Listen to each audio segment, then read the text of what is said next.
We acknowledge the Ngadjuri, Peramangk and Kuarna as the traditional custodians of the lands within the Barossa region. We pay our respects to their elders past, present and emerging, and seek to grow our understanding, connection and knowledge of their heritage and culture with respect and unity. The Barossa region would have looked very different before European settlement began in the late 1830s. The traditional owners had cared for these lands for thousands and thousands of years.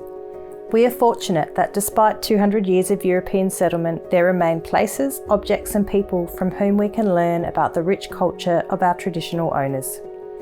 Episode 1, the Barossa Museum, Ngadjuri Country Tanunda, with Uncle Quenten Agius and Rebecca Reynolds. Uncle Quenten, thank you so much for coming to visit us today at the Barossa Museum. We're so excited to have you here to have a look at some of the tools that the museum has, and we're so excited that you're so generously sharing some of your stories and some stories about culture with those as well. So thank you so much for coming. Uncle Quenten, you're a Ngadjuri elder. Can you tell us a little bit about who the Ngadjuri people are? Ngadjuri were an Aboriginal people. Their land started from Gawler, all the way out from Gawler to the eastern northern part of South Australia, I suppose. Yes. We're the second largest claim group in native title. Wow. Yes, and so it starts from Gawler and goes all the way up to O'Leary. Leary's up near a place called Yunta on the way to Broken Hill. Wow, that's pretty north, eh? Yes.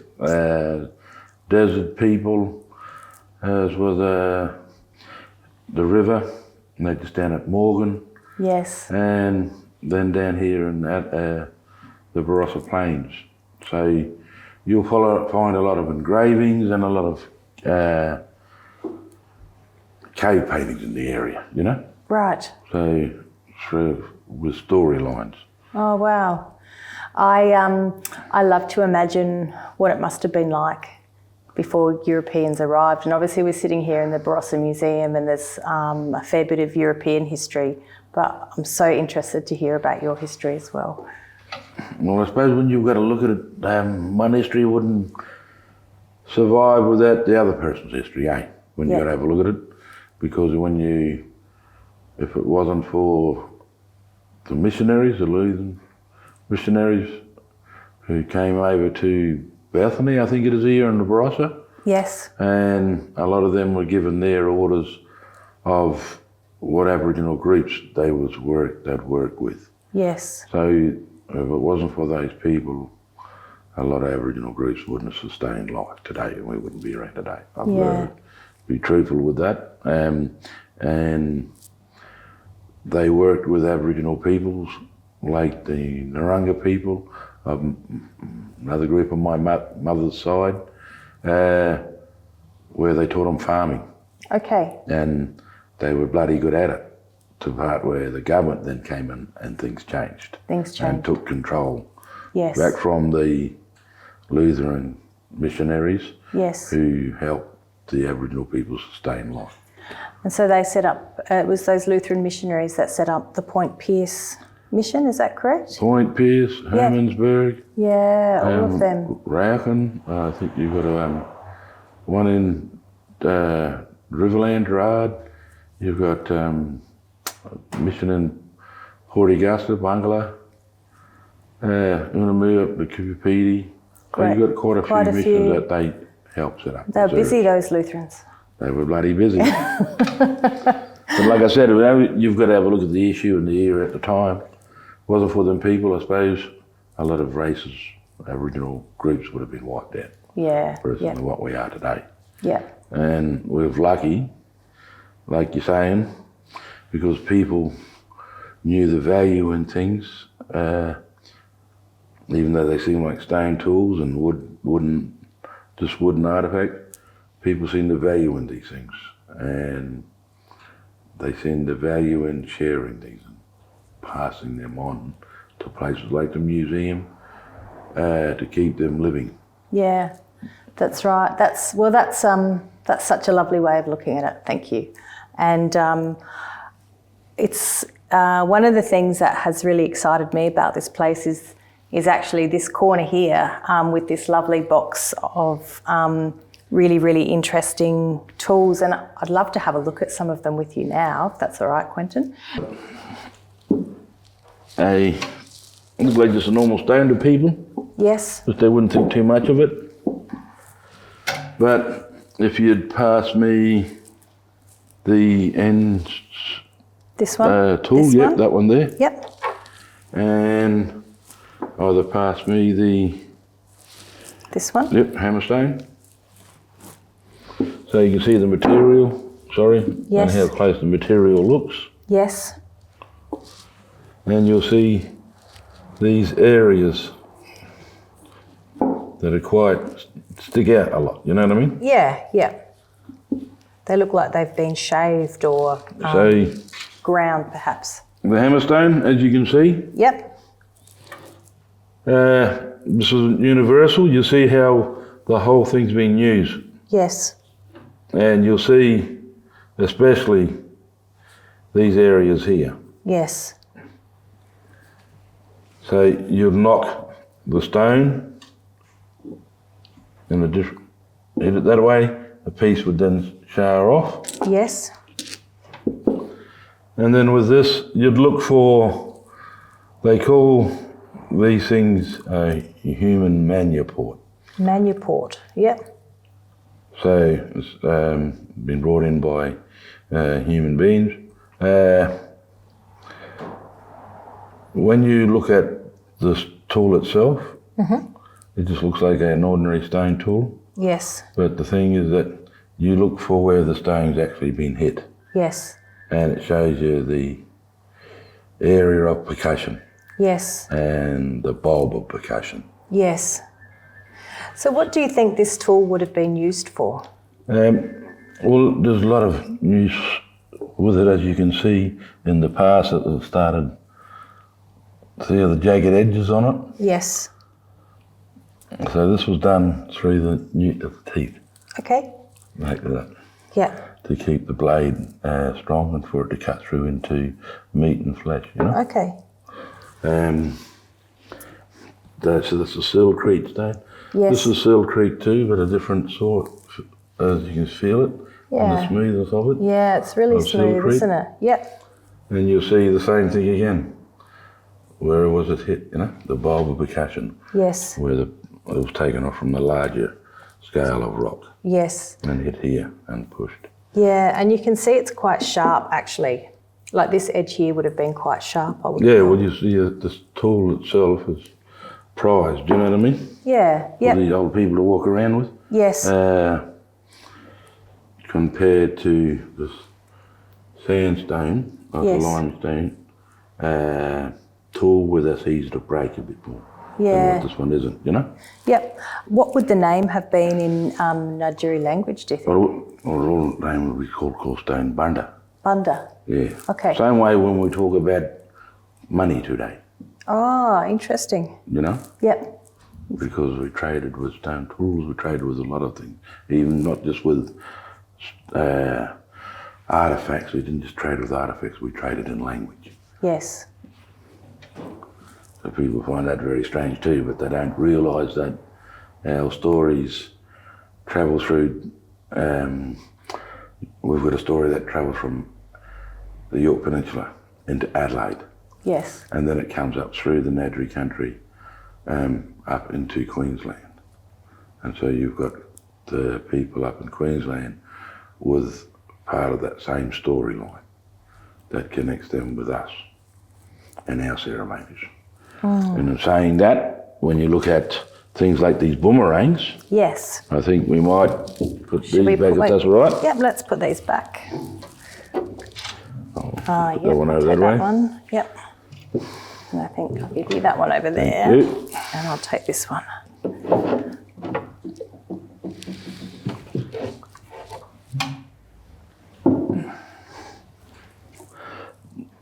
You've got to look at this.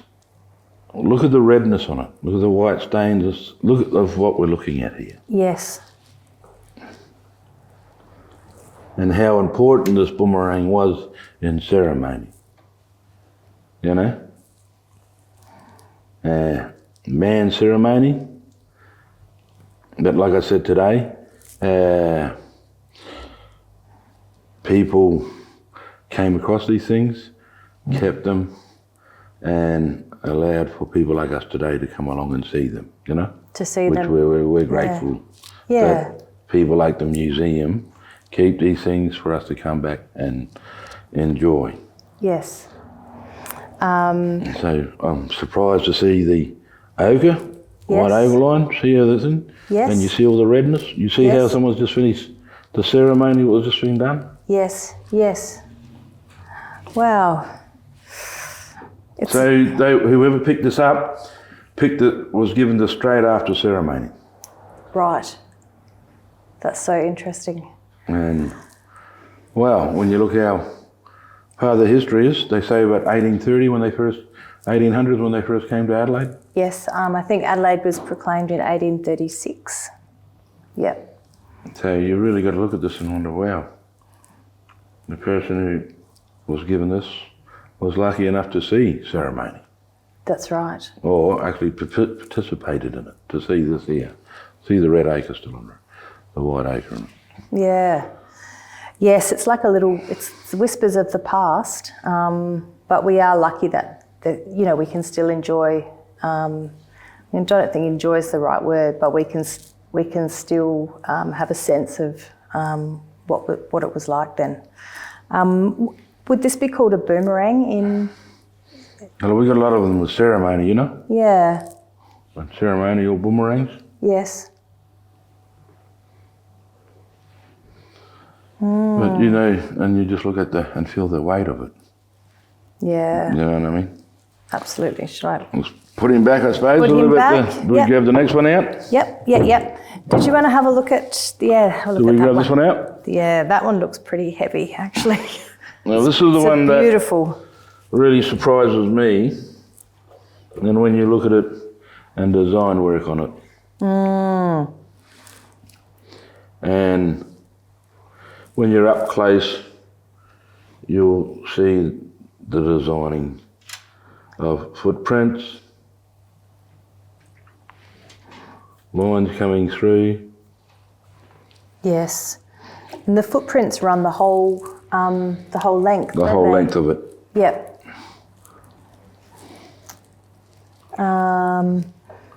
What sort of footprints do you think they would be? You can actually see the out shape lines of such a said animal. Yes.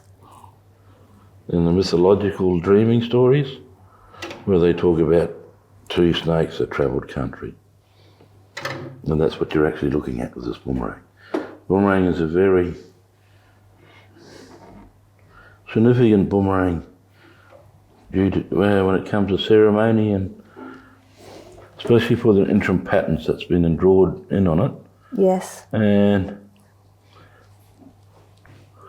But if you could follow these lines, like I'm saying, these flat lines with the footprints, yes, you'll actually make it the animal. What sort of animal do you think that would be? So we've got a lot of different animals in here. You've got the mythological ones we talk about, was two snakes that travelled the country. Yes. And then after them travelling country, manifested into other animals and never actually died off. Right. One would sit in a water hole, as it's saying on this thing. The other one travelled on land. And one would let the other one know when it was time to come out of the water hole. So these boomerangs holds a very significant story that travels through Ngadjuri country. Yeah. And connected with the Ngadjuri dreaming stories. Yes. Two significant boomerangs. Two significant, wow. And if you look at as far as the early days with the missionaries travelled and who they worked with, as far as Hermansburg and with the Dairy tribe. The Cooper Basin? Cooper Basin, sorry. Yep. Up near Lake Eyre, I guess. Lake Eyre. Yes. And that's where a lot of our stories interact with the Atnamatna and the Lake Eyre people, you know? Yeah. You think it's such a long way away from where we are in Tanunda today, but it's not. Like, we're so connected. You have been so connected with those areas for such a long time, and it's so interesting to sort of layer on top of that the Lutheran missionaries who connected up, sort of following in your footsteps almost. Well, I suppose you've got a saying from the old people, you know what I mean? Like, the museum, churches, I suppose, and farming is like a two-bladed knife, you know what I mean? You don't know, you've got to be very careful of which way you approach or use things. Yes. And thank God for the Lutheran people in the early days that travelled through this country, seen value in these things. Yeah, and pick these things up. So, like we're saying today, we still use them today for teaching. Yeah, it's amazing. Through with this generosity of this family, and I think you said some of them are still alive today. Yeah, the Toisner family were very active in getting some of these, in collecting and donating them to the museum. So, yeah. We've got to be grateful. Well, should we pop this one back in, Quenten? Yeah. It's a big, heavy old boomerang, isn't it? Just pop that one there. Do you want to have a look at this one next? This is interesting. Yes. It's pretty long, hey? Be like 1.5 meters long, maybe? Good metre. Now, a lot of these, like we're saying, digging sticks, used for protection. And a lot of these sticks, or these ceremony ones, were used in the form of helping with marriage. Right. In tribal groups. Yeah. So this would be laid on the ground. Yes. And the young couple who's getting married would then walk over the stick and become united. Right. And other people's, they would jump over it, you know? Yeah. So so that was part of almost like a wedding ceremony? That was the wedding ceremony. Yeah. Wow. With our people. Yeah. There's interesting markings. There's a lot of markings I think we could, and I think, like we're saying, come back and we start doing the tracing of these things and leaving the identified symbols out that's on them, yes, so people can see what those symbols are. Absolutely. Yeah. Because you've got a good collection. Yeah. I've got to admit, you know. Yeah, it's a great collection. You don't need too much to show the wealth of an individual and what they needed to get by. Yes. Yeah. I was just wondering if we could have a look at this one here. Well, yeah, let's put this one back. Should we put this one back? Yep.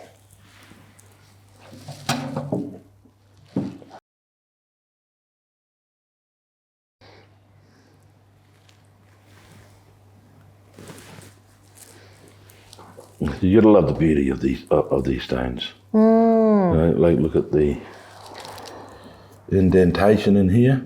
Yes. Compared to the other side, where it's more smoother. Yes. And if you notice the rounded edges, the edges of it, a lot of this they talk about pecking. You know, like when they hit the stone tool. Mm-hmm. So, yeah, this is a universal tool. It's like what you'd call your Army Swiss knife, I suppose. Swiss Army knife? Yeah. Yep. Because we use it for grinding, hammering and everything. But then most of all, you see here where we turn it over, and we put this piece of stone tool there, yes, and you pass me the hammerstone, another hammerstone. There we go. And then and down like that. Down, and the piece would come off, and and look at that, it's held in place. You know what I mean? Yeah, it's a perfect So for that fit. person to use extra force, he knows he's right that his hands won't get hurt. Yes. You know what I mean? Yeah. People were very skilled in the way they did things and knew what they were doing. Yes. absolutely. And especially like you look at the way this one here was used as well. Yeah, you can really see the use on that one. It's really interesting. So these came from a very well lived area. Yeah. So would these be called bunda as well? They're all grinding stone, yeah, bunda. Bunda, sorry. Well, every stone was called bunda, you know what I mean? Yep. That's a general term for them. General term, okay. Should we have a look at the shield? Oops.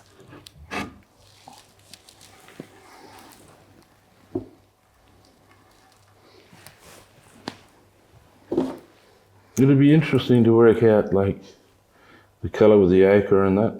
Yes. Is that what you think that colour has come from in there? Yeah, I think if we were to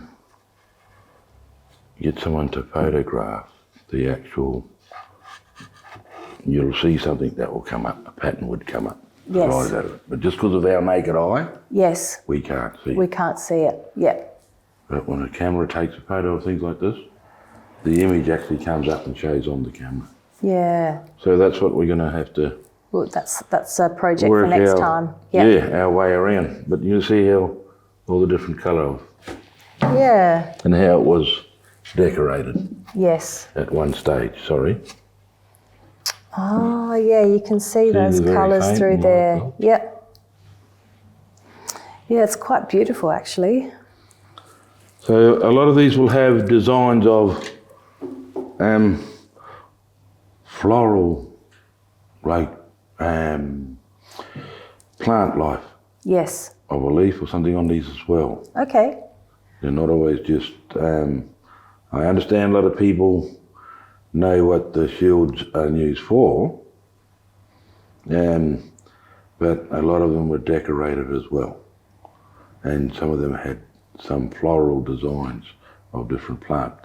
Yes, and plants from the local From area as in well. that area, you know what I mean? Yeah, Like yep. for today, what we see would not be existing. That's why I like looking at these things and then trying to get people to look more into them and get photos and things, studies done on these. Yes. So we can give more information to the local community, you know what I mean? Yeah, absolutely. And we can give our interpretation of how we grown up and what the stories was handed to us. Yes. But there's other Aboriginal people out there too with different stories as well. Yes. Story maybe sound different, told differently, Yes. but meaning's still the same. Meaning's still the same. Yep. Yeah. What sort of wood do you think that would have been made out of? Do you know? Well, she's a real light wood, you know what I mean? Yeah, she's she's not quite that heavy light. redwood like we thought. Yeah, like the boomerangs are Yeah. quite heavy, but this is a much lighter She's sort a of light wood. one. And a soft wood. Yeah. Yeah, you can see all. And like kind of, you know when you use a hardwood and a softwood together? Yes. And you rub them and you make ash and then make fire? Yes. Same use, you know what I mean, as well? Yes. Because everything wasn't just used for, like we say, oh yeah, it was a shield, you know what I mean? They don't like to hold it there, it looks like it's ready to break. Yes. But you know what I mean? And then we're all looking at it and saying it was a shield. But these things are a lot more used. They're not just shields. They almost look like they could have carried something as well. Well, you feel the lightness of it Yeah. and putting a few strings around it, Yes. putting some little person on it and moving around with them. Yes. You know what I mean? Yep. Absolutely. Absolutely. It's so interesting to think, as you said at the beginning, how many clues and how many pieces of the past are here, out, that people have found that are still here. Well, it especially holds something like of such value in this boomerang, Yes. and the stories that's engraved on it. Yes. Amazed by how much this and how old and how much this is seen and how much work it's seen. Yeah. If you consider, Yeah, you can really you can see. see that it's been very well, it's been used not just for issues around protection, but issues for a lot of things. Yeah, it was a very multi-purpose, I think. Yeah. All right, should we put this one back in?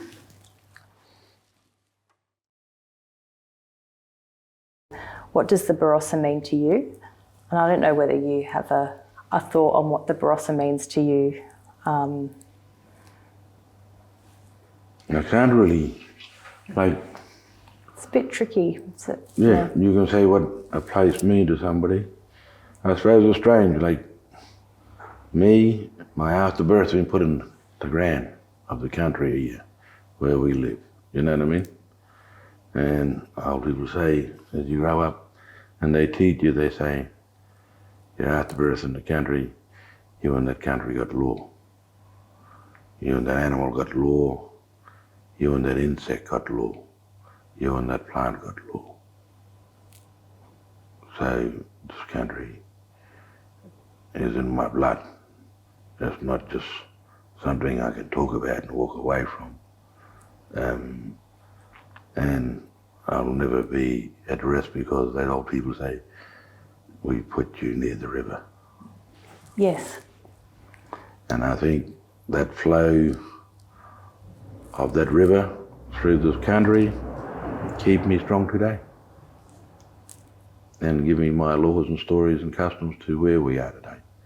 So I'm a proud Ngadjuri man, proud Australian, you know what I mean? And I'm a very proud Barossaran.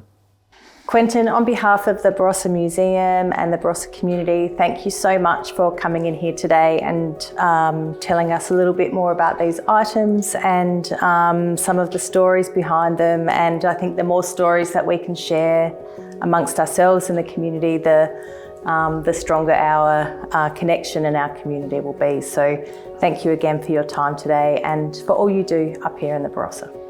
Thank you.